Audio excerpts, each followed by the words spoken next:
明仔载8月初8是爸爸节，来关心爸爸的健康。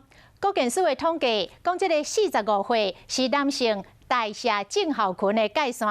伫45岁进前，只有21.8%的男性带着这种的镜头，但是一个过45岁，就增加1.8倍，达到39.7%。这恐惊心血管疾病嘛会对咧来。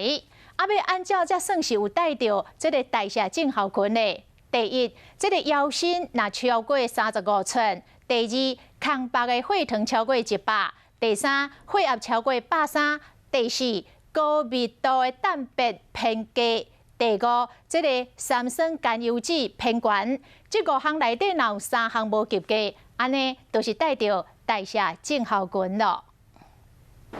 安尼甲看过去，做一爸爸的巴肚就亲像是有新的妈妈，只是这个巴肚痛对健康是有影响的哦。卫福部表示，男性的腰围只要是比90公分搁较大，就是35寸，安尼就是肥，较会着代谢症候群。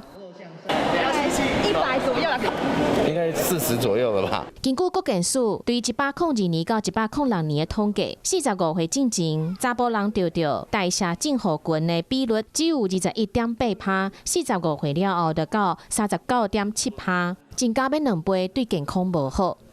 我们一般俗称的3高得到机会都会比一般人来的高点，其实一些心血管疾病，包括中风啊、心肌等梗塞等等。除了腰围，空白的血糖超过100，还有收缩压超过130，高密度脂2倍较低，血油较悬，5项若是有3项，就是代谢症候群。医师建议讲，你食这方面爱记哩3加1悬。少油、少糖、少盐、高纤维，较少啉酒咧，爱加减仔运动，才当延长过父亲节的年限。